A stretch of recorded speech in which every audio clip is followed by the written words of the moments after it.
السلام علیکم ناظرین، آپ دیکھ رہے ہیں پروگرام گوہر کے ساتھ اور میں ہوں آپ کا میزبان گوہر بٹ آج کے پروگرام میں ہم ڈسکس کریں گے کہ یہ خبر آئی ہے کہ امریکی فوج کی جانب سے افغانستان میں چھوڑے جانے والا جو اسلحہ ہے وہ دہشت گردوں کو بیچ دیا گیا ہے اور اس کے کیا اثرات مرتب ہوں گے اس پر بات کریں گے۔ ساتھ ہی ساتھ پاکستان نے کہا ہے کہ 30 اپریل آخری دن ہے، اس کے بعد کوئی غیر قانونی افغان باشندہ جو ہے وہ پاکستان میں نہیں رہ سکے گا، اور ہمارے وزیر اعظم جناب شہباز شریف صاحب نے کہا ہے کہ دہشت گردوں کو نشان عبرت بنا دیں گے، جبکہ پاکستان کے کرنٹ اکاؤنٹ میں سرپلس ہو گیا اور $1 ارب سے زیادہ اس میں جو ہے وہ اضافہ ہوا ہے۔ ان ساری چیزوں پر بات کرنے کے لیے ہمارے ساتھ لاہور اسٹوڈیو میں موجود ہیں جناب صہیب مرغوب صاحب، جناب محمد نشاد علی صاحب اور جناب امداد سمرو صاحب، جبکہ کوشش کریں گے جواد فیض صاحب جو سینئر تجزیہ نگار ہیں وہ ہمارے ساتھ ٹیلی فون لائن پر جوائن کر سکے۔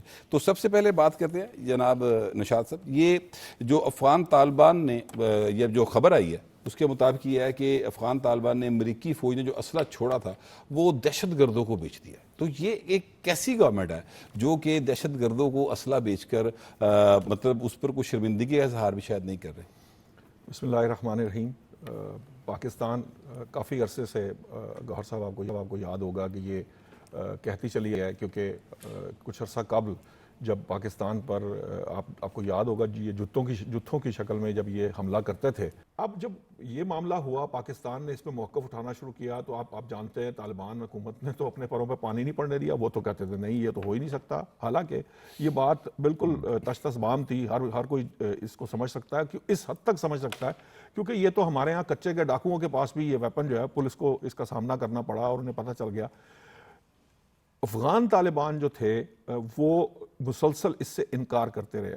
اب جب اقوام متحدہ کی رپورٹ آئی ہے تو ان کے پاس شاید اب اس کے انکار کرنے کی کوئی گنجائش موجود نہیں ہے۔ اس کی وجہ یہ ہے کہ جو سلامتی کونسل کی کمیٹی ہے وہ انتہائی ذمہ دار جسے کہہ لیجئے کہ ایک پلیٹ فارم ہے جہاں سے وہ لوگوں نے ریسرچ کیا ہے، ان کے حساب سے تقریباً نصف کے قریب اسلحہ، یعنی آپ اتنے اس تعداد میں ویپنز اگر دہشت گردوں کے ہاتھ میں دے دیں گے اور پھر وہ جو ہے وہ ان کا استعمال کریں گے تو آرم سیکورٹی فورسز، یہ تو ہمارے ہاں پاک فوج جو ہے یہ تو دنیا کی بہترین افواج میں ہے، لیکن فرض کر لیجئے کہ یہ اگر آپ کے کسی دوسرے یعنی آپ کے ہمسایہ ملک میں یہ کام شروع کر دیں، کوئی اور ملک جو اس طرح سے جسے کہتے ہیں نا کہ فوج کے پرسپیکٹو کے اندر بہت سٹرونگ نہیں ہے تو ان کا بیچاروں کا کیا بنے گا۔ تو اس سچویشن کو اگر آپ سامنے رکھیں تو اس سے یہ اندازہ لگایا جا سکتا ہے کہ یہ جو افغان طالبان کی غیر ذمہ دارانہ جو معاملہ ہے وہ بہت حد تک جو ہے نا وہ پاکستان کو اس کا امپیکٹ آ رہا ہے، اثر آ رہا ہے۔ ہم ان کو مسلسل یہ بات کہہ رہے تھے، اسی وجہ سے یہ جو تعلقات کے اندر تھوڑی سی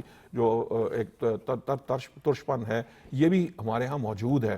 ریزن کیا ہے؟ ریزن یہی ہے کہ مسلسل جو پاکستانی حکام ہے، کبھی بھی آپ دیکھیے کہ سفارتی سطح پہ یوزلی یہ نہیں کیا جاتا کہ آپ کے آرمی چیف یا آپ کے وزیر اعظم کو اتنی سخت زبان استعمال کرنا پڑے، لیکن ہمیں جو آپ کی عبوری طالبان حکومت ہے اس کو چونکہ وہ کہانی نہیں دھرنے کو تیار تھی جو ہم کہہ رہے تھے، تو مجبوراً جو ہے وہ آپ نے دیکھا کہ وزیر اعظم صاحب نے بھی کئی دفعہ یہ سٹیٹمنٹ ان کو دینا پڑا، یہاں تک کہ آرمی چیف نے بھی ایک سخت میسج کنوے کیا 2-3 بار، اس کے باوجود وہ ماننے کو تیار نہیں تھے۔ لیکن اب اس کی گنجائش ان کے پاس نہیں ہے، وہ پیدا تو کر کے نہیں دے سکتے، وہ شاید وہاں سے ان سے واپس بھی شاید نہیں لے پائیں گے، لیکن دنیا کو کم از کم یہ معلوم ہو گیا کہ جو پاکستان کا موقف تھا کہ یہ جو موقف درست تھا، اور یہ ایک مطلب یہ جو حکومت اس وقت بیٹھی ہے وہ کوئی زیادہ ذمہ دار حکومت نہیں ہے جو افغانستان کے اندر موجود ہے، کیونکہ انہوں نے اسلحہ جو ہے وہ دہشت گردوں کو بیچ دیا ہے۔ امداد سمرو صاحب یہ بتائیے گا کہ صدر ٹرمپ نے بھی جب اپنی کی تھی تو اس وقت بھی انہوں نے اس ایک مقام کے اوپر یہ کہا تھا کہ ہمیں اسلحہ جو ہے وہ واپس کیا جائے، تو یہ اب کیا اسلحہ واپس کر سکیں گے؟ اور یہ جو اسلحہ جن کو بیچا گیا اس میں تو بہت خطرناک تنظیموں کے نام آ رہے ہیں جو ابھی تک سامنے آئے ہیں، القاعدہ کا بھی نام اس میں سے لیا جا رہا ہے، تو اس سے خطے میں کیا جو ہے معاملہ گڑبڑ ہو سکتا ہے؟ بہت شکریہ بٹ صاحب۔ جو ریسنٹلی ڈیولپمنٹ ہوئی ہے، جو دہشت گردوں نے جعفر ایکسپریس ہائیجیک کی تھی، اس میں بھی جو انویسٹیگیشن سامنے آئی ہیں، اور وہ لوکل نہیں پاکستانیوں نے نہیں کی، وہ باہر کے لوگوں نے کی ہیں، اس میں بھی وہی امریکن اسلحہ سیریل نمبر کے ساتھ سارا وہی اسلحہ برآمد ہوا، وہ جو دہشت گرد مارے گئے ان سے جو ملا، اس میں پھر ایک اور رپورٹ سامنے آئی ہے کہ حملہ ہوا دہشت گردوں نے ہماری کسی چوکی پر کیا، جو زخمی ہمارے جوان تھے انہوں نے بتایا کہ ان کے پاس تو نائٹ ویژن گوگلز تھے، تو ہم تو ان کے پاس جو اسلحہ تھا وہ بڑا جدید اسلحہ تھا۔ جو نوشاد صاحب نے بات کی، یہ بہت عرصے سے ہم پی ڈی ایم کی حکومت کے دوران جب سندھ کے کچے میں اور پنجاب کے کچے میں بہت زیادہ ڈاکو نے ادھم مچایا ہوا تھا اور یہاں پہ تو پولیس پارٹی پر حملہ کر کے کئی جوان ہمارے شہید کر دیے تھے صادق آباد والی سائڈ پہ، تو اس کے بعد یہ چیزیں سامنے آنا شروع ہوئی تھی. وزیر اعلیٰ سندھ مراد علی شاہ صاحب کہتے تھے کہ ان کے پاس تو نیٹو کا اسلحہ ہے. یہ بات اس وقت کے وزیر خارجہ بلاول بھٹو نے بھی کی. اب جب ٹرمپ نے یہ بات کی کہ جب اسلحہ واپس کریں تو چیزیں انویسٹیگیٹ ہونا شروع ہوئی ہیں، انٹرنیشنل فورمز پر آنا شروع ہوئی ہیں، تو پتہ چل رہا ہے کہ وہ تو دہشت گردوں کو بیچ رہے ہیں اور یہ پرانا کاروبار ہے. آرمی چیف صاحب جو ہیں جنرل عاصم منیر، وہ کئی بار اسلحہ، دہشت گردی، اسمگلنگ، اغوا برائے تاوان، اس کو ایک اسپیکٹرم کہتے ہیں، اور اس کو پروٹیکشن دہشت گردی کے ذریعے ملتی ہے. دہشت گرد وارداتیں کرتے، حملے کرتے، اس کی آڑ میں اسمگلنگ ہو جاتی ہے. یہ سارا ایک، اور اسمگلنگ کا پیسہ دہشت گردی کے لیے استعمال بالکل ہوتا ہے. ٹھیک بات. تو یہ سارا ایک نیکسس ہے. اور اس میں جو افغان طالبان حکومت ہے، انہوں نے ابھی تک، اب بھی جو اقوام متحدہ کی رپورٹ ہے ان میں یہ بتایا جا رہا ہے کہ ان سے پوچھا گیا کہ جی آپ کے پاس جو اسلحہ تھا وہ کدھر ہے، تو آدھے سے زیادہ اسلحے کا وہ حساب نہیں دے سکے. اتنی بڑی مقدار میں اسلحہ امریکنز چھوڑ کے گئے تھے، اسلحہ، ہیلی کاپٹرز، ہر طرح کی چیزیں.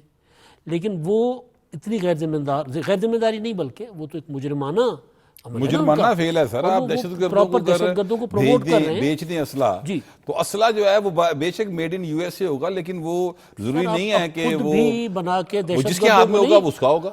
دہشت گردوں کو بنا کے آپ نہیں بھیج سکتے. آپ ویسے تو اسلحے کی تجارت ہوتی ہے، لیگل تجارت ہوتی ہے، وہ ایک الگ معاملہ ہے. لیکن آپ دہشت گردوں کو جو پاکستان میں ہماری جوانوں کو شہید کرتے ہیں، ہماری بچیوں کے اسکول اڑاتے ہیں، جو ہماری ٹرینیں ہائی جیک کرتے ہیں، جو مسافروں کو مارتے ہیں بسوں میں بسوں سے شناختی کارڈ دیکھ کے، ان کو آپ اسلحہ دے رہے ہیں. تو پاکستان جو مسلسل چیخ رہا ہے. ایک اور چیز میں یو این کی ایک رپورٹ تھی کچھ عرصہ پہلے آئی تھی، اس میں بتایا گیا تھا کہ نہ صرف جو پاکستان میں دہشت گردی کرنے والے فطرت الخوارج ہیں یا دوسرے ہیں، ان کو نہ صرف افغانستان سے اسلحہ مل رہا ہے، بلکہ رپورٹ میں کہا گیا تھا کہ ان کو ڈالرز میں پیسے بھی دیے جاتے ہیں سپورٹ کے لیے، سہولت کاری کی جاتی ہے، اڈے فراہم کیے جاتے ہیں، ان کی وہاں پہ تربیت ہوتی ہے اور پاکستان پہ آ کر حملے کرتے ہیں اور ان کو پیسے بھی دیے جاتے ہیں. تو پراپر ایک اپنا کاروبار کے طور پر یہ سارا چل رہا ہے نا. شیخ محروب صاحب یہ بتائیے گا، امریکہ تو بہت ایک ذمہ دار ظاہر ہے، دنیا کی سپر پاور میں سے سب سے بڑی پاور، سپر پاور اس کو کہا جاتا ہے. تو سر وہ 8.5 ارب ڈالر کا اسلحہ وہاں پہ چھوڑ کے کیوں چلا گیا سر؟ اسی لیے میں نے اس کیا نا کہ بظاہر ذمہ دار حکومت ہے، تو باقی اس کے اقدامات سے نہیں لگتا کہ وہ کوئی ریسپانسبل ہے. ابھی آپ ٹیرف کا دیکھ لیں، 245% چائنا پہ لگا دیا، تو یہ کوئی ذمہ داری تو نہیں ہے، کیونکہ جب آپ 90% سے ایکسیڈ کر جاتے ہیں تو وہ امٹیریل ہو جاتا ہے، کیونکہ بینیفٹ نہیں ہوتا. اچھا، جو امریکہ جب یہ سارا کچھ چھوڑ کے گیا تو جو بائیڈن کی حکومت تھی، اچھا وہ یہی حرکت انہوں نے 1988 میں کی تھی، جب جونیجو پیریڈ میں وہ ایک دم چھوڑ کے چلے گئے تھے اور گیپ آ گیا تھا، اور اس وقت پاکستان کے اندر کرائسس پیدا ہو گیا تھا، کیونکہ ہمارے ان کے ساتھ ریلیشنز بہت اچھے تھے، اور ایک فیکشن جو وہ ان کے ساتھ تعلقات رکھنا چاہ رہا تھا، دوسرا نہیں رکھنا چاہ رہا تھا، تو ہمارے اندر کرائسس آ گیا. اچھا، جب ملا عمر کی گورنمنٹ آئی تھی تو ملا عمر نے وہاں پہ 2 چیزیں رکوا دی تھیں، ایک سمگلنگ اور دوسرا پوسٹ کی کاشت. اچھا، اب جو اس وقت نیٹ ورک ہے، ان کو پیسے چاہیے، ڈالر اسٹیبل ہے، دنیا میں کہیں ڈالر اتنا اسٹیبل نہیں ہے جتنا افغانستان میں اسٹیبل ہے. وہاں کوئی مطلب زبردست قسم کی زرعی معیشت چل رہی ہے، یا کوئی مینوفیکچرنگ ہو رہی ہے، یا کوئی واٹر کی سپلائی ہے، کیا چیز ہے وہاں پہ؟ نہ ان کی کوئی امپورٹ ہے، نہ ان کی کوئی ایکسپورٹ ہے. اس کے باوجود ڈالر کا وہاں پہ مستحکم ہونا اور چیزوں کا ملنا، اٹ مینس کہ بڑے پیمانے پہ اسمگلنگ کو وہ فروغ دے رہے ہیں. ہیومن اسمگلنگ کا جو ایک بڑا روٹ تھا وہ افغانستان کے راستے تھا، افغانستان، ایران اور اس سے آگے. تو ایک طرف تو وہ ہیومن اسمگلنگ کے کو پروٹیکشن دے رہے ہیں، دوسری طرف وہ ان کے جو وار لارڈز ہیں وہ پوسٹ کی کاشت کو دے رہے ہیں، اور یہ سارا فائنینس کر رہا ہے نیٹ ورک کو، ایک ٹیررزم کے. اچھا، جتنی بھی ٹیررسٹ آرگنائزیشنز ہیں وہ اندر سے جیسے ہے نا کہ نانی سب کی ایک ہے، تو ان سب کا کہیں نہ کہیں لنک قائم ہے کہ کوئی کسی کو اسلحہ دے رہا ہے، کوئی کسی کو ٹریننگ دے رہا ہے، کوئی کسی کو ہیرن دے رہا ہے، سستی دے رہا ہے تو مہنگی بیچ لے، کوئی کہیں کوئی فیکٹریاں لگی ہوئی ہیں. تو وہ کیمیکل جو مطلب پوسٹ کی کو کنورٹ کرنے میں یوز ہوتا تھا وہ افغانستان میں بے تحاشا اسمگل بھی ہوا اور امپورٹ بھی ہوا. تو یہ چیزیں مطلب اب امریکہ کے لیے جو درد سر بنی ہوئی ہے، لیکن امریکہ کوئی اتنا رسپانسبل نہیں ہے. دیکھیں اس وقت اس کو کوئی دلچسپی نہیں ہے کہ امریکہ کے اندر کتنا بڑا کرائسس پیدا ہو رہا ہے، جبکہ انہوں نے چائنا پہ امپورٹ ڈیوٹی لگائی. تو وہ ایکچولی جب امپورٹ ڈیوٹی لگتی ہے، ٹیرف مینس کہ آپ اپنے ملک کے لوگوں کے لیے چیزیں مہنگی کر رہے ہیں، دوسروں کو تو تنگ کرنا چاہ رہے ہیں، لیکن وہ ہوگا کہ نہیں ہوگا، منڈیاں دیکھ لے گا.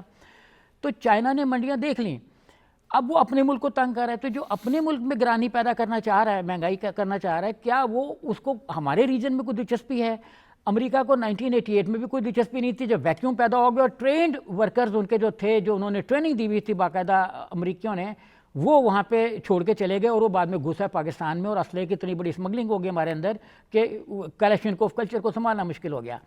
اچھا اب جب وہ گئے جو بائیڈن کے دور میں تو وہ بھی جس کو کہتے ہیں نا آنے بھائی اٹھ کے چلے گئے راتوں رات پلین میں بیٹھ کے, تو اتنا بڑا کرائسس وہ وہاں پہ پیدا کر گئے کہ ویسے ہی امریکیوں کے کنٹرول میں کوئی تقریباً 49-50% کے قریب یا سے 2% کام یا زیادہ ریجن افغانستان کا رہا. کبھی امریکہ کا پورا کنٹرول نہیں رہا. پاکستان کے ارد جو علاقے تھے وہ وار لارڈس کے قابو میں ہی رہے. امریکہ زیادہ تر جو ہے یہ نیٹو فورسز وہ کابل اور اس کے آس پاس کچھ صوبوں میں مینیج کرتی رہی ان کے لا اینڈ آرڈر کو. انہوں نے جن کو ٹریننگ دی پولیس کو وہ ڈیفیکٹ کر گئے. پولیس ہی امریکی کے ٹرینڈ شدہ پولیس بھگوڑا بن گئی. تو اندر سے جو طالبان سارے ہی طالبان ہیں افغانستان کے اندر, اگر ہم یہ سمجھیں کہ وہ طالبان نہیں وہ سارے ہی طالبان ہیں. اور ان کو دیکھیں اب جیسے کہیں بھی وہ جاتے ہیں تو قانون کو برے طریقے سے سمیش کر دیتے ہیں کہ اب کرکٹ کے میچ ہو رہے ہیں اس میں بھی قانون کو توڑ رہے ہیں, ان کے کھلاڑی بھی توڑ رہے ہیں کیونکہ ان کی ٹریننگ کسی لا اینڈ آرڈر کے اندر ہے نہیں. سی ایس ایس میں ایک صاحب نے لیکچر دیا کہ جب سکندر اعظم آیا افغانستان تو اس نے اپنی اماں جی کو خط لکھا کہ ماں میں ایک ایسی جگہ آ گیا ہوں جہاں لوگ آپس میں بڑا لڑ رہے ہیں. تو انہوں نے کہا, ماں نے جواب دیا کہ یہاں سے بیٹا فوراً نکل جا کیونکہ جو آپس میں ہی لڑ رہا ہے وہ تو مطلب آپ اس کو کیسے سنبھالو گے. تو افغانستان ایک ایسا ایریا ہے جو گورنیبل نہیں ہے کسی بھی دور میں. ہاں جب بابر شابر ان کے کچھ تھا تو یہ کر لیتے ہوتے, جب دورانی وہ بھی ڈنڈے کے زور پہ مارشل لا کے زور پہ. تو اب یہ مطلب گورنیبل نہیں ہے. وار لارڈز وہاں پہ بیٹھے ہوئے ہیں. امریکہ وہاں سے اسلحہ لے نہیں سکتا کیونکہ آلریڈی سیل ہو گیا اور سیل ہو کے سمگل ہو گیا. سمگل ہو کے کہاں کہاں گیا آپ دیکھیں نا کہ جیسے ابھی دونوں موزز صاحبہ نے بات کی کہ وہ مختلف افریقی ملکوں میں مختلف اپنا اسلامی ملکوں میں بھی ان کا اسلحہ پکڑا گیا. تو یہ چیزیں اب جس کو کہتے ہیں نا کہ ریکوریبل نہیں ہے. امریکہ جس کو ایڑی چپٹی کا زور لگا لے اس کو کچھ نہیں ملنے والا. تو اور لا اینڈ آرڈر کی رسپانسبلٹی اس ریجن میں جو کہتے ہیں نا کہ پاکستان ذمہ دار تھا اس نے کیوں نہیں ریجن کو قابو کیا, ایکچولی نیٹو فورسز ذمہ دار تھیں جو لا اینڈ آرڈر کو کنٹرول نہیں کر سکیں, جن کا اسلحہ سمگل ہوا وہ اپنے اسلحے کو قابو نہیں کر سکیں. جو بائیڈن صاحب اور وہ ڈیموکریٹس ریسپانسبل تھے جو چھوڑ کے گئے, اور اس سے پہلے جو رینگن کے دور میں جو کچھ بھی ہوا وہ فورسز ریسپانسبل تھی جنہوں نے دیکھیں اسٹنگر میزائل تھے. امریکی فورسز یہ آئیں کہ جب افغانیوں کو ٹریننگ دی گئی تو اسٹنگر میزائل ہی 3 مس ہو گئے. اب وہ بھی افغانیوں کے ہاتھ لگ گئے. اب وہ تو چلو اللہ کا شکر ہے کہ امریکہ ٹیکنالوجی ایسی لگاتا ہے کہ 2-4 سال میں فارغ ہو جاتی ہے. تو اسٹنگر میزائل کے اندر ان کے جو کچھ اپریٹس تھا وہ 3 سال کی اس کے ٹائم فریم تھا, اس کے اندر اس میں ختم ہو جانا تھا, ایکسپائر ہو گیا. اب جو چھوڑ کے گئے اس کی ایکسپائری ڈیٹ کیا ہمیں نہیں پتہ. دیکھیں نا جیسے یہ نائٹ ویژن ہے جتنے بھی ڈیجیٹل اور الیکٹرانک ظاہر ہے ان کی ایک ایکسپائری ڈیٹ ہوتی ہے لیکن وہ کیا ہے ہمیں نہیں پتا. لیکن سر یہ دنیا کو میں جواب فیصل کی طرف جاؤں گا. فیصل ان پر آگے ہیں. فیصل دنیا کو تو باہر اس بات کی طرف تھوڑا سا الرٹ ہونے کی ضرورت ہے, بلکہ بہت زیادہ الرٹ ہونے کی ضرورت ہے کہ $8.5 ارب کا اسلحہ جو ہے وہ اس وقت دہشت گردوں کے ہاتھ میں ہے, اور وہ دہشت گرد پوری دنیا میں پھیلے ہوئے ہیں. جن تنظیموں کے نام لیے جا رہے ہیں وہ تو امریکہ سے لے کر اور یورپ ہر جگہ پہ آپریٹ کرتی ہوئی پائی گئی ہیں. تو بنے گا کیا سر؟ دنیا کا امن تو باقاعدہ خطرے میں آ گیا. دیکھیں بٹ صاحب صرف ہمارا مکان تھوڑی ہے, مسئلہ تو وہی آپ کہہ رہے ہیں کہ دیکھیے یہ ہر دفعہ ہر بات پہ جب بھی دہشت گردی کا سر جو ہے اٹھتا ہے اور اس کا فرید پھیلتا ہے تو اس وقت پھر اس طرف دیکھا جاتا ہے, پھر پاکستان کی طرف دیکھا جاتا ہے. پاکستان فرنٹ لائن پہ آتا ہے, شہادتیں دیتا ہے, معاشی نقصان کرتا ہے, سویلینز شہید ہوتے ہیں, فوجی جوان شہید ہوتے ہیں, افسر شہید ہوتے ہیں, مسجد نہیں بچتی, امام بارگاہ نہیں بچتی, چرچ نہیں بچتا. لہذا ہم سب سے آگے تو ہو جاتے ہیں اور ہماری مجبوری بن جاتی ہے, مگر یہ ہوش کے ناخن ان قوتوں کو لینے چاہیے جو اتحاد کر کے یہاں پہ آئی تھیں, جنہوں نے افغانستان کو جو ہے وہ جرائم سے پاک کرنا تھا. اور صاحب مرغوب صاحب بالکل صحیح فرما رہے ہیں کہ ان کو اپنے گھر کی فکر نہیں ہے تو ہماری تو انہیں نہیں ہوگی. ہاں اس مسئلے پہ یہ ضرور چاہیے, کیونکہ ہم نے یہ بھی دیکھ لیا بٹ صاحب کہ احسان ہم نے کیا, ہم نے ان کا بوجھ اٹھایا, ان کو پناہ دی, ان کو زندگی کے وہ طور طریقے دیے جو جن سے نابلد تھے, انہیں ہم نے اعلیٰ اور اچھا ماحول دیا, لیکن یہ ہمارے ہی ماحول کو خراب کرنے کے در پہ ہو گئے. یہ ہمارے ہی ملک کو جو ہے وہ اپنی دہشت گردی کی بھینٹ چڑھانے کے چکروں میں پڑ گئے اور بہت نقصان ہمارا ہو گیا. یہ ہمیں سفارتی محاذ پہ اس میں مزید کوشش کرنا ہوگی اور بتانا ہوگا, جس طرح اقوام متحدہ کے پلیٹ فارم پہ بھی ہم نے بتایا اور اب یہ جو ادارے نشریاتی ادارے رپورٹس دے رہے ہیں اس کے بارے میں ہمارے مستقل مندوب جو ہیں انہوں نے بھی اقوام متحدہ میں بات کی اور فیکٹس اینڈ فگرز کے ساتھ کی کہ اتنا اسلحہ ہے، اب تو مزید تہیں اس کی کھل رہی ہیں اور پھر مزید انکشافات ہو رہے ہیں، لہذا یہ ساری چیزیں ان کے لیے بھی وبال جان بن سکتی ہیں اور ان کے لیے بھی یقیناً خطرہ موجود ہے۔ انہیں خود ادراک کرنا ہوگا، وہ کینیڈا ہو، وہ امریکہ ہو، وہ نیٹو فورسز کے ممالک ہوں، انہیں بھی اس چیز کا اعتراف کر لینا چاہیے کہ ہم سے غلطی ہو گئی، اور خاص طور پہ جو مسلمان ممالک ہیں انہیں یہ چاہیے کہ ان کو سمجھائیں، ان کو انتباہ کریں، متنبہ کریں، وگرنہ صورتحال ہاتھ سے نکلتی چلی جائے گی، کیونکہ ہمارے وزیر اعظم نے تو صاف کہہ دیا کہ ہماری طرف تو کوئی میلی آنکھ سے نہیں دیکھ سکے گا۔ ہمارے سپہ سالار نے تو بار بار یہ کہہ دیا کہ ہم اسلام کی کوئی مسخ شدہ جو تصویر ہے اس کو نہیں چلنے دیں گے، ہم اس کی بالکل تفسیر جو ان کی طرف سے بیان کی جاتی ہے اس کو نہ مانتے ہیں، نہ وہ اسلامی ہے نہ وہ شرعی ہے، لہذا یہ چیز تو بڑی سیدھی سیدھی ہے، اور یہ بھی ہمیں بھی کوششیں کرنی چاہیے، ہمارے میڈیا کو بھی حب الوطنی کا ثبوت دینا ہوگا، اور ہندوستان کی جو سازشیں اس میں شریک ہیں، اسرائیل کی جو سازشیں اس میں شامل ہیں، اور طالبان یا فتنۃ الخوارج جو کر رہے ہیں، اور ہمارے اندر جو سہولت کار ہیں وہ بی ایل اے کی صورت میں ہوں یا دیگر اقسام کے ہوں، اس حوالے سے ہمیں بھی اپنے پروگرامز کے اندر، اور خاص طور پہ علماء جن کی رگ پھڑک اٹھتی ہے ان کی محبت میں، جو چند ایک ہی رہ گئے ہیں، میں سب کو نہیں کہہ رہا کیونکہ استحکام پاکستان کے حوالے سے تمام نے اس پہ دستخط کر دیے، مہر ثبت کر دی کہ دہشت گردوں کا دین اسلام سے کوئی تعلق نہیں ہے، لہذا علماء کو بھی چاہیے اپنے خطابات میں بجائے اس کے کہ ایک دوسرے کو نیچا دکھانے کی کوشش کریں، ان کو بھی یہ چاہیے، میڈیا کو بھی یہ چاہیے، اور میں سمجھتا ہوں کہ بحیثیت مجموعی یہ میسج جانا چاہیے، پوری دنیا کو جانا چاہیے، اور ہمیں سفارتی محاذ پہ مزید تیزیاں اور مزید اس میں ان ممالک تک اپنی بات کو پہنچانے کا سلسلہ کرنا چاہیے۔ جی بالکل ٹھیک بات ہے آپ نے جو کی ہے فیصلہ، اس پہ مزید بات فی الحال بریک کا کہا جا رہا ہے، ٹھیک ہے بریک۔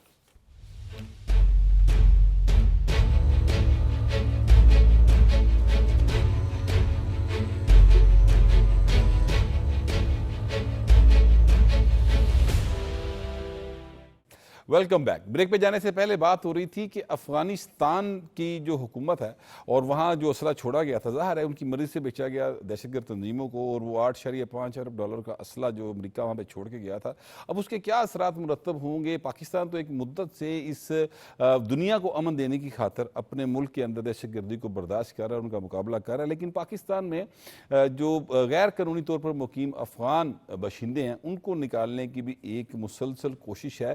30 اپریل آخری دن قرار دیا گیا ہے۔ سہیل مرغوب صاحب، یہ ممکن ہو سکے گا کہ 30 اپریل تک غیر قانونی طور پر مقیم جتنے افغانی ہیں ان کو نکالا جا سکے؟ جی ہاں، بالکل ممکن ہے۔ اس کی وجہ یہ ہے کہ جنرل عاصم منی صاحب نے اب تک جتنے بھی ڈیسیجنز لیے ہیں ان پہ عمل کیا ہے۔ نمبر 1 یہ، نمبر 2 یہ کہ اب تک انہوں نے ساری ایکسرسائز شروع کر دی ہوئی ہے کہ سارا ڈیٹا کلیکشن ایون لاہور میں بھی ہو رہی ہے، لاہور سے باہر بھی ہو رہی ہے، تمام شہروں میں ڈیٹا کلیکشن ساری ہو رہی ہے کہ کہاں کہاں کتنے کتنے افغان ہیں۔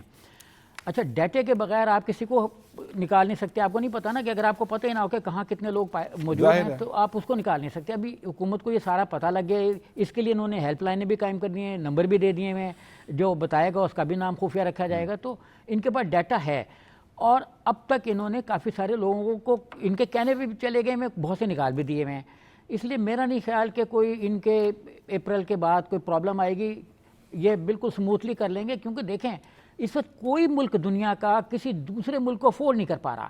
ایون امریکہ جیسا ملک 10 لاکھ لوگوں کو نکال رہا ہے، جس میں 2-3 لاکھ تو انڈینز ہی ہوں گے، ہمارے بھی 10-20 ہزار لوگوں کو نکال ہی دیں گے، تو مطلب جہاں وہ سب کو نکال رہا ہے۔ سر، غیر قانونی طور پر آپ کسی کے بھی ملک میں یا گھر میں کس طرح مقیم رہ سکتے ہیں؟ نہیں، امریکہ تو ان کو نکال رہا ہے جو قانونی طور پہ بھی تھے، ہم تو غیر قانونیوں کو نکال رہے ہیں نا۔ میں سے یہ بات کر رہا ہوں کہ ہیومن رائٹس والے پھر آ جاتے ہیں پاکستان کے اندر سے سر نکال کے، جیسے کمبیاں آ جاتی ہیں، وہ یہ کہنا شروع ہوتے ہیں ہیومن رائٹس، وہ اس کے بچے تھے، اس کی شادی ہو گئی تھی، اس کا یہ تھا وہ تھا، اس کو جیسے پچھلے بھی ایک پروگرام میں بات ہوئی کہ جی ان کو ایجوکیشن چاہیے، وہاں ایجوکیشن کوئی نہیں ہے، تو ہم نے تو کسی چیز کا ٹھیکہ نہیں لیا ہونا۔ جب یورپ ایجوکیشن نہیں دے رہا جن کی جنگ افغانوں نے لڑی، جب امریکہ ان کو نہیں دے رہا تو ان کی جنگ لڑی، ہماری تو جنگ انہوں نے لڑی نہیں، ہمارے تو وہ کبھی مخلص رہے نہیں، اب بھی نہیں ہے۔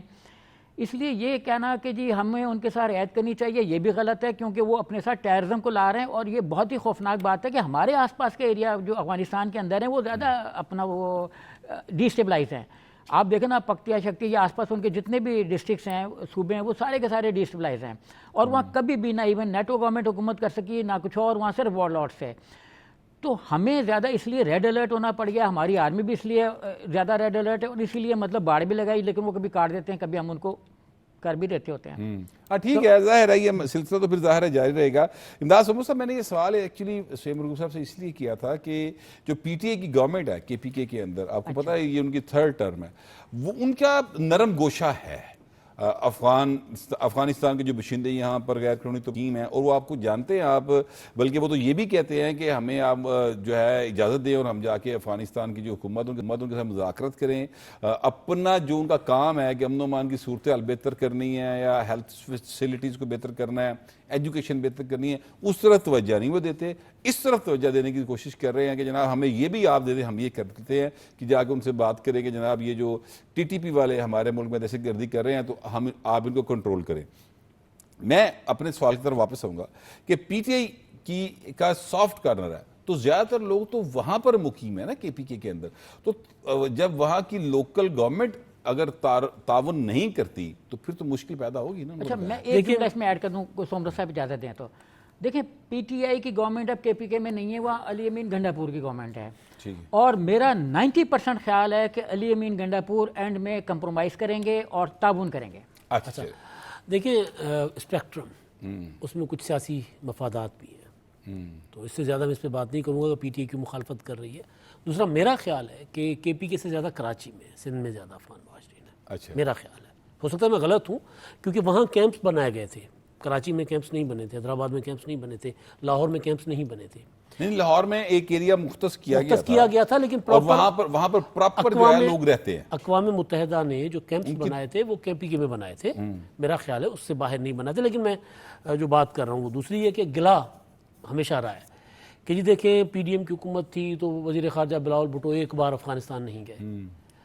اب حکومت جو ہے افغانستان سے مذاکرات نہیں کر رہی، تو یہ گلا بھی ان کا دور ہو رہا ہے. کل ہمارے جو نائب وزیر اعظم ہیں، وزیر خارجہ اسحاق ڈار صاحب، وہ خبریں ہیں کہ وہ جا رہے ہیں افغانستان، کابل جائیں گے. وہاں پر وہ ملاقات کریں گے، وہاں کے جو ان کے ہم منصب ہیں، وہاں کے نائب وزیر اعظم اور جو ان کی انتظامیہ ہے ان سے. اب یہ سارا اس کے پیچھے آج دیکھیں وزیر اعظم صاحب کی ایک میٹنگ بھی ہوئی ہے جس میں ٹوٹل امن و امان کی صورتحال، چاروں صوبوں گلگت بلتستان کے جو امن و امان سے متعلقہ جو کام تھے وہ انہوں نے شرکت کی تھی. بلکہ بیرسٹر سیف بھی آئے ہوئے تھے جو مذاکرات کے لیے بہت زیادہ اچھل کے آگے جاتے. مذاکرات ظاہر ہے پڑوسی ملک ہیں، ہم تو جنگ نہیں چاہتے، لیکن مسئلہ یہ ہے کہ مذاکرات تو ہم کرتے رہتے ہیں، انگیج بھی کرتے ہیں. ان کے دور میں نہیں گئے تھے. اچھا لیکن جواب میں وہاں سے کیا آتا ہے؟ پھول آتے ہیں. جو پہلے اپنا ہم بات کر چکے ہیں چنک میں اپنے، وہاں سے تو اسلحہ آتا ہے، وہ بھی دہشت گردوں کے پاس. تو مذاکرات بھی کرنے چاہیے. لیکن جو جہاں تک افغان مہاجرین کا مسئلہ ہے، 2 کیٹیگریز ہیں. ایک کیٹیگری وہ ہے جو لیگل ہے، جو تھرو پراپر چینل آئی ہے، ان کو تو کوئی نہیں چھیڑ رہا. دوسرے وہ ہیں جو اپنا، آپ بلکہ کئی بار بتاتے ہیں، آپ گئے تھے سرحد پر، جی تو وہاں سے کس طرح، کیونکہ وہ بڑی مشکل سرحد ہے، دنیا کی مشکل ترین بارڈر میں سے ہے، جو بہت لمبا بارڈر ہے، بہت لمبا بارڈر، اور بہت سارے پہاڑیاں ہیں، سرنگیں ہیں، دریا ہیں، نالے ہیں، پتہ نہیں کیا کیا چیزیں. وہ جو اس طرح آتے ہیں. اور پھر ابھی جو عید تھی، عید الفطر، اس میں کراچی کے کچھ مناظر ہمیں، میں اس طرح کی باتیں نہیں کرتا، لیکن وہ جو سہیل مرغوب صاحب نے بات کی، کوئی قانون کوئی آئین کسی کو مانے، کسی معاشی اقدار کو مانے. وہاں پر جو فیملی پارکس کے اندر جتھوں کے جتھے گھس گئے، افغانستان کے جھنڈے تھے ان کے ہاتھ میں. تو ہمارے قانون کو وہ توڑے، ہمارے آئین کو وہ توڑے، ہمارے یہاں میں ہماری معاشرتی اقدار کو توڑے ہیں. لیکن وہ اس وجہ سے کہ ہمارے وہ ہمارے ہاں لیگل آئے نہیں. جو لیگل آئے گا وہ کوشش یہ کرے گا، کیونکہ اس کا اندراج ہوتا ہے، وہ کوشش یہ کرے گا کہ وہ جو ہمارا قانون ہے اس کے اندر رہ کر کرے. ویسے بھی مطلب ہمارے لوکل لوگ بھی قانون توڑ ہی دیتے ہیں، لیکن جو الیگل آتا ہے وہ پھر ہر طرح کا لیگل کام کرتا ہے. سوسائٹی کے پورے فیبرک کو چینج کر دیا گیا نا ہمارے. ہیروئن کلچر، اپنا کلیکشن کوف کلچر، فرقے واریت، کیا کیا نہیں ہم نے دیکھا اس میں. تو میرا خیال ہے کہ یہ ہیومن رائٹ سے زیادہ ہیومن رائٹس کا ایشو بھی دیکھنا چاہیے. لیکن نہیں ہیومن رائٹس کا ایشو تو سر بات وہ یہ ہے وہ کہ لیگل جب اس میں آپ آئیں تو بالکل 100 بار ہمارے مطلب ہم پڑوسی ملک ہیں، ہم ایک دوسرے سے کٹ کے نہیں رہ سکتے. اگر آپ کے لوگ ہمارے پاس آتے ہیں تو پراپر اندراج کروا کے. اور آج جو طلال چودھری صاحب نے پریس کانفرنس کی ہے، جو اسٹیٹ منسٹر ہیں داخلہ کے، انہوں نے بڑی اچھی بات کی. انہوں نے کہا کہ اب ان کو کوئی بھی 30 اپریل کے بعد کوئی بھی جو الیگل امیگرینٹس ہیں، وہ صرف افغانی نہیں، جو بھی غیر قانونی طور پر پاکستان میں مقیم ہیں، ان کو کوئی گھر نہیں دے گا کرائے پر، کسی قسم کی کوئی نوکری نہیں دے گا، تاکہ وہ کم از کم مجبور ہو کر یا تو اپنے آپ کو رجسٹر کروائے. کوئی تو طریقہ ہو نا. ہاں باہر ہے کوئی بات سمجھ تو آئے نا. بات تو سمجھ آئے. مطلب اتنا بڑا ملک ہے ہمارا، ہماری اپنی آبادی 25 کروڑ سے زیادہ ہے. ہم قطعاً نہیں کہہ رہے کہ جی باہر سے لوگ نہ آئیں، 100 بار آئیں، بھائی لیگلی طریقے سے آئیں اور آ کر ہمارے قانون کو بھی فالو کریں، ہمارے آئین کو بھی فالو کریں. نہیں وہ لوگ آئے نا جو ہمارے ملک کے فائدے میں ہوں، جو ہماری سوسائٹی میں ایک پلس کریں، جن کے آنے سے یہاں پہ کوئی ٹیکنالوجی آئے، جن کے آنے سے پاکستان کی معیشت بہتر ہو، وہ لوگ آئے نا. یہ لوگ جو آگے ہماری معیشت کو کھا رہے ہیں، ہماری معاشرت کو خراب کر رہے ہیں، اور وہ ساتھ جو ہے وہ آگے سے گھورتے بھی ہیں، ان کا تو پاکستان میں رہنا نہیں بنتا سر. مجھے ویسے حیرانی ہوئی گوہر صاحب آپ نے افغانیوں کے بارے میں یہ کہا کہ وہاں سے ٹیکنالوجی آئے وہاں نہیں سے. میں ان کے بارے میں نہیں کہہ رہا، کوئی بھی جو آنا چاہے ہمارے ملک میں تو ہم تو ظاہر بہتری چاہتے ہیں نا. دیکھیے یہ جو آپ نے پاکستان تحریک انصاف یا علی امین گنڈا پور صاحب یا کوئی اور صاحب، یہ مسئلہ جو ہے نا، میں نے پہلے بھی ایک دفعہ شاید آپ کے پروگرام میں کہا تھا، یہ سارا کچھ جو ہے نا یہ معاش سے جڑا ہے. یہ جو رشتہ داریاں جن کو کہتے ہیں نا، ایکچولی یہ وہ رشتہ داریاں ہیں جو روپے پیسے پہ بنی ہوئی ہیں. سمگلنگ ایک ملک سے دوسرے ملک کے اندر جو چیزیں سمگل کرنا ہے، یہ کوئی اتنا آسان کام نہیں ہے. میرے جیسا آپ جیسا آدمی ان چیزوں کو سمجھ بھی نہیں سکتا. کچھ آ کے وہ کر دے. پھر آپ نے ابھی خود کہا ہے کہ وہاں کا بارڈر بڑا جناب وہ بڑا مشکل ہے. اچھا آپ نے بتایا کہ وہاں غاریں بھی ہیں، تو غاریں ایسے تو نہیں بن جاتی نا. جنہوں نے بنائی ہیں، جنہوں نے وہ سرنگیں کھود لی ہیں، ان کے پیچھے وہ سلسلے ایسے ہیں نا، پہاڑوں کے سلسلے کچھ اس طرح کے ہیں. وہاں انہوں نے یہ جو جب آپ نے یہ شروع کی تھی باڑ لگانی، انہوں نے کچھ ایسے رستے بنائے بھی ہیں. جی بنائے کس طرح؟ ان کے پاس یہ ریسورسز بھی موجود ہیں، اور دوسری بات یہ بنائے اس لیے گئے ہیں کہ ان کو معلوم ہے کہ یہ اس کے بغیر ان کا سروائیول نہیں ہے. آپ یہ دیکھیے کہ یہ سارا جو معاملہ شروع ہوا تھا، یہ وہاں سے شروع ہوا تھا جب پاکستان کے اندر ڈالر جو ہے وہ یہاں سے اس کا انخلا ہو رہا تھا، سمگل ہو رہا تھا. اور وہاں پہ لوگوں کی ویڈیو آپ نے دیکھی تھی پاکستانی. مجھے تو کہتے ہوئے بھی برا لگتا ہے کہ میں نہ ہی کہوں تو بہتر ہے اس پہ بیٹھ کر چینل پہ. وہ ہمارے ساتھ کیا امپریشن اور کس طرح کی بات کر، حالانکہ کھا امداد رہے تھے امریکی، وہ جو اب ٹرمپ صاحب نے بند کی ہے. یہ بھی ڈالر کی بات ہو رہی تھی. بیسیکلی ڈالر وہاں اس لیے غیر مستحکم نہیں ہو رہا تھا کہ افغانستان کی ہر حکومت نے ساری زندگی امداد ہی کھائی. اب معاملہ یہ ہے کہ اس ساری سچویشن کے اندر جو اس امداد کھانے، پھر وہاں سے آگے جانے، اسلحہ بیچنا، اسلحہ آنا، اسلحہ کچے تک پہنچنا، منشیات کی اسمگلنگ، ویپنز کی، ڈالر کی، یہاں سے کموڈٹی، یہاں سے گندم غائب ہونا، یہ سارا کچھ جو ہے یہ ایسے ہی نہیں ہوتا. یہ ایک راستے KPK کے ذریعے بھی جاتا ہے، بلوچستان کے ذریعے بھی جاتا ہے. تو وہاں جو ایک بڑی بڑی فیملیز، بڑے بڑے خاندان، بڑے بڑے معاملات جو ہیں وہ انوالو ہیں ان کے اندر، ان کا سسٹم بنا ہوا ہے. تو جب آپ اس کو چھیڑتے ہیں تو وہ کہتے ہیں یار آپ کی مہربانی ہے، یہ نہ کریں، آپ کو بات چیت کا کوئی رستہ اختیار کریں تاکہ ہم کوئی اتنا آلٹرنیٹ نکال لیں. اس کے علاوہ ان کا کوئی اور مقصد نہیں ہے. ادروائز کوئی اتنی سچ محبت انہیں کوئی افغانیوں سے یا افغانستان کو پاکستانیوں سے ادروائز نہیں ہوگی. پرابلم صرف اور صرف یہی ہے کہ یہ معاش کا معاملہ ہے. یہ چونکہ ان کی معیشت اس سے جڑی ہوئی ہے اور ان کے سسٹمز اس میں اسی پہ بنے ہوئے ہیں، بلکہ باپ دادا سے بنے ہوئے ہیں. تو ان کو یہ لگتا ہے کہ ان کا وہ معاش کٹ جائے گا، وہ کٹنے کی وجہ سے ان کو پرابلم آئے گی. یہی سافٹ کارنر کی وجہ تھی، یہی وجہ جو ہے اس وجہ سے. اب دوسری بات یہ ہے کہ یہ جو بات سمرو صاحب نے آپ کو کہی ہے، یہ سب سے اہم ہے کہ ہم نے تو نہیں کہا کہ یہاں کوئی لیگل افغانی نہ آئے. ہم نے کب کہا کہ افغانیوں کو ہم نے روک دیا یا ان کا ویزا بند کر دیا یا ان کو، ہم تو آپ سے صرف یہ کہہ رہے ہیں کہ جو انلیگل ہیں وہ یہاں سے چلے جائیں. آپ لیگل طریقے سے پاکستان میں آئیں. آپ تو کہہ رہے ہیں نا چلے کو پڑھا لکھا کو ٹیکنالوجی، وہ نہ بھی آئیں، لیکن جو آئے وہ لیگل طریقے سے آئے اور اپنا پرپس بتا کے آئے. سمجھ میں آئے کہ یہ کس مقصد کے لیے آیا، کیونکہ ہم تو ہمارے جو 20 دھماکے ہوتے ہیں اس میں سے جو 14 ہیں وہ اس کے اندر افغانی شامل ہوتے ہیں، جو باقی کے 6 ہوتے ہیں اس کے اندر بھی سہولت کاری موجود ہوتی ہے. تو اب تو پچھلے دنوں تو خبریں ہیں کہ ان کے کمانڈر، ان کے آفیشیل فوج کے کمانڈر یہاں پہ ہاں جی ان کا دہشت گردی میں مارے گئے. لیکن ساری چیزوں کے باوجود سے محبوب صاحب، پاکستان کا جو ہے اپنا کرنٹ اکاؤنٹ سرپلس، وہ سر $1 ارب سے کراس کر گیا ہے. کیا وجہ ہے سر؟ دیکھیں نا جو PTI نے کہ گورنمنٹ نے جس طرح کے گڑھے کھودے، جس طرح سے لیٹر بھی لکھے بارودی سرنگیں باقاعدہ بچھائی نا، کہ اس کے باوجود جو ہے وہ پاکستان کی اکانومی جو ہے وہ گرو کر رہی ہے، اور کرنٹ اکاؤنٹ خسارہ جو ہے وہ خسارہ تو رہا ہی نہیں تو بلکہ سرپلس ہو گیا ہے، اور یہ جو ہے اپنا حکومت کی کارکردگی بہترین ہے میرا خیال ہے۔ جی بالکل بہترین ہے۔ میں تو مطلب کوئی تقریباً 40 سال سے کامرس پہ لکھتا رہا ہوں ایک بڑے اخبار میں، اور میں نے ہمیشہ یہی لکھا ہے کرنٹ اکاؤنٹ کا خسارہ۔ سر اسی لیے میرے منہ سے خسارہ نکلا سر، لفظ کا خسارہ جو ہے وہ باقاعدہ ٹرم بن گئی ہے۔ اکاؤنٹ کا نام آنے سے لگتا ہے خسارہ ہی ہے، جیسے رٹا لگ جاتا ہے جی نا رٹا تو لگا وہ ہے خسارہ، اسی لیے یہ ہوا ہے۔ اچھا اب ہوا یہ ہے کہ دیکھیں کرنٹ اکاؤنٹ ہوتا کیا ہے، اور اس تو ہماری ٹریڈ پہلی مرتبہ جو ہے وہ بیلنسز میں ہماری آگے پلس میں ہے، تو یہ تقریباً 2 ارب کوئی 2 کروڑ ڈالر جو ہے اس کا بینیفٹ ہمیں ہو گیا کہ ہم سرپلس ہیں۔ اچھا اب اس کی ریزننگ کیا ہے؟ ریزننگ اس کی ایک تو یہ ہماری ٹریڈ کم نہیں ہوئی، امپورٹ ہماری کم نہیں ہوئی جو مطلب بڑھی ہے، کوئی 39 پہ چلی گئی ہے، لیکن ریمیٹنس بھی ہمارا اتنا ہی بڑھ گیا ہے۔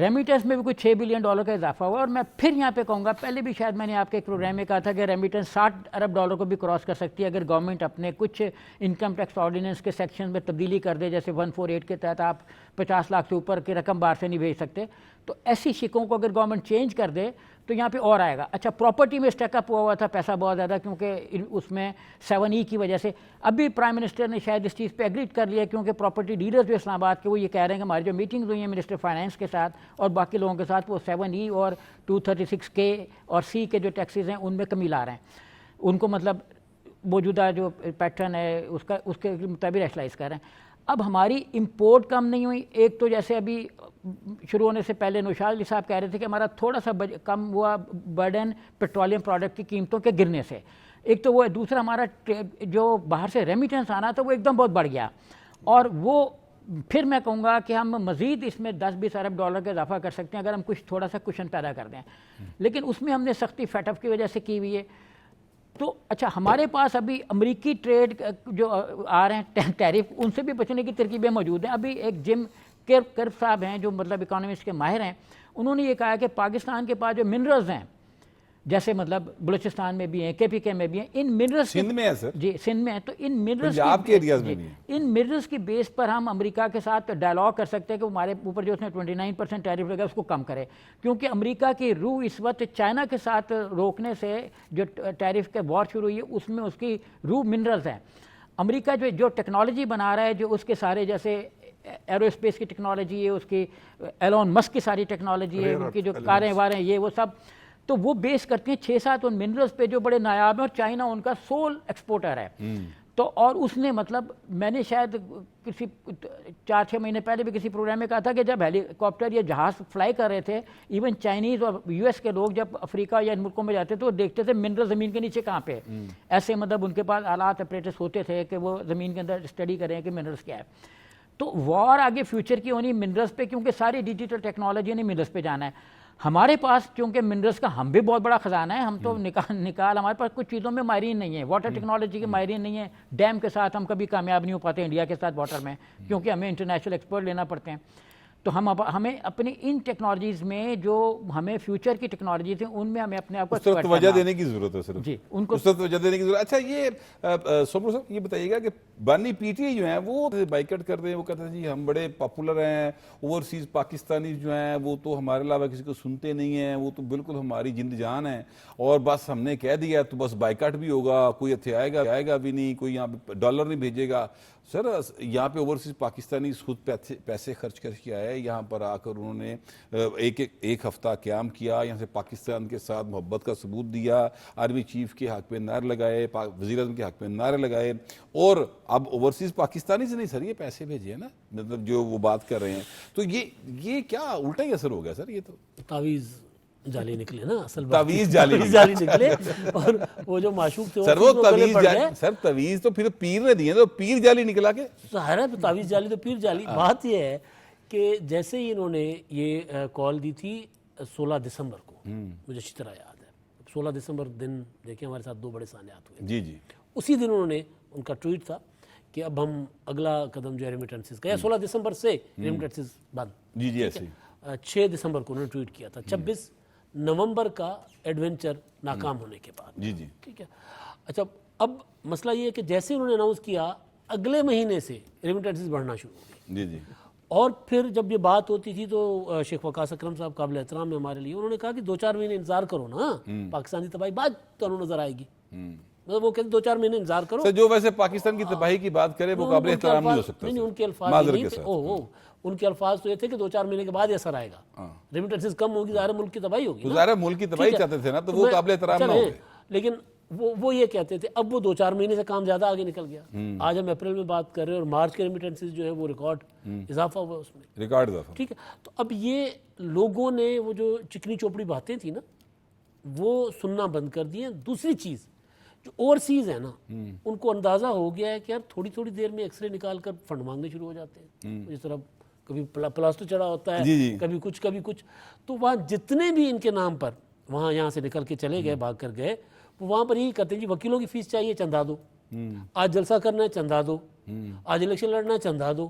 وہ تھک گیا. انہوں نے کہا کہ یار یہ تو کوئی اور ہی فراڈ ہے. تو لہٰذا ان کو اندازہ ہو گیا تھا. پھر ان کی اس کال کو انہوں نے پریکٹیکلی ریجیکٹ کر دیا. خود ان کا آنا میٹر نہیں کرتا.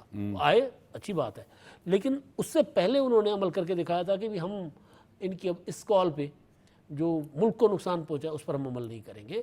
اور تب بھی نہیں کیا تھا 2014 میں بھی. جی جی. اپنے انہوں نے کبھی بھی عمل نہیں کیا, لیکن یہ ڈٹائی کی اخیر ہے کہ یہ کلیم کرتے جاتے ہیں کہ وہ ہمارے ساتھ ہے. آپ کچھ کہنا چاہتے ہیں؟ آخری 20 سیکنڈ ہے صرف. میں صرف بتا رہا ہوں کہ میں نے خود اوورسیز, اس کے علاوہ ایک فنکشن ہوا, میں وہاں ملاقات ہوئی. اوورسیز جو ہوتے ہیں نا وہ اس طرح سے سپورٹ نہیں کرتے جس طرح سے یہاں پریڈکٹ کیا جاتا ہے یا یہاں پہ پورٹرے کیا جاتا ہے. ان کے مسائل ہیں, وہ اپنے مسائل کا حل چاہتے ہیں. انہیں اس چیز سے غرض نہیں ہوتی اتنی جتنی کہ یہ ہمارے. بالکل ٹھیک بات ہے, لیکن میں آپ سے گزارش کروں کہ جتنے مسائل میں گھرا ہوا پاکستان حکومت کو ملا تھا اور جس احسن طریقے کے ساتھ ان مسائل کا حل کر رہے ہیں, مجھے یقین ہے کہ اوورسیز پاکستانی ہوں یا پاکستان کے اندر بسنے والے پاکستانی ہوں, سب کے مسائل کا حل جمہوریت, آئین اور قانون پر عملداری سے نکلے گا اور پاکستان انشاءاللہ تعالی ترقی کرے گا. یہ ہمارا آج کا پروگرام تھا. اب آپ سے ملاقات ہوگی اگلے ہفتے. اللہ نگہبان.